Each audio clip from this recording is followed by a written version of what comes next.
Hello, Pastor Steve Waldron. I hope you're having a great day in Jesus. You know, Walt Isaacson is coming out with some neat books. And so I got this. I'm a history buff. You might be a history buff too. It says this came out in 1987. Believe it or not, this big book was only $12.95. It's a Touchstone, which is a division of Simon & Schuster. So, you know, just one of my hobbies is staying up on current events, that type thing. And also my brother's quite the historian, Lamar Waldron. So I guess we just both have a love for history. And I know Dean Acheson is in one of his books. So George Keenan, Charles Bolin, Averell Harriman, I'm interested in, John McCloy, and Robert Lovett.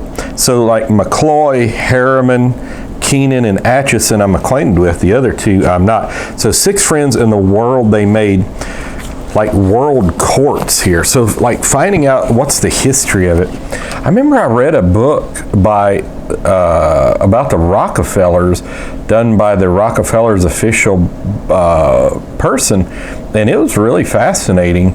And you know, I got about 40% through that book, and I'm like, and so now this is not some conspiracy theory book. This is just you know, book on the Rockefellers by somebody that's pro-Rockefeller. And I'm like, the Rockefellers control everything. Which they don't. But that was what the conclusion I came from that book.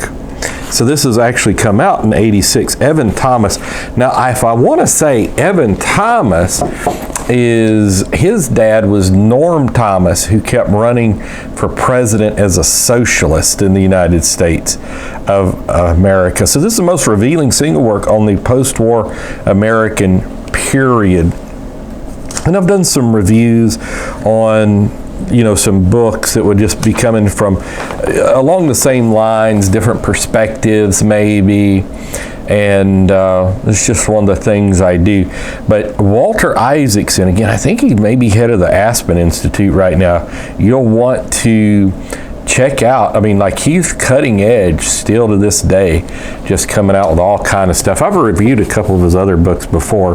This is a review, like, I haven't read it. I'm just letting you know what's out there and, you know, what exists. So LBJ's establishment, I told the president he was wholly right. Also this time period, so this is like over 800 pages. I'll show you the sources in the back. Then I'll show you the book itself as well. But like this time period of Kennedy dying, the halcyon days of Eisenhower. They say the days of Eisenhower may have been some of the happiest days ever in the history of America, just as far as peace and prosperity.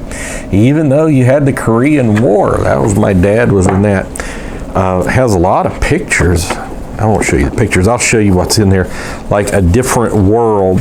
So, you know, there's people that want to create a world in peace. There's nothing wrong with that. I would love to live in a world of peace. Thing is sometimes the utopians get hijacked by people with their own agendas, and then it becomes peace through power of the few and those type things. So if you're into history, this may be something you like. You may just want to get it for a reference work. Again, it's well over 800 pages. You saw, and a lot of times I get tons of stuff out of the sources. I wish I could remember, there was a particular book I was thinking of that I think he wrote, The Anglo-American Establishment. It's not Anthony Sutton, but I do like a lot of Anthony Sutton's books too.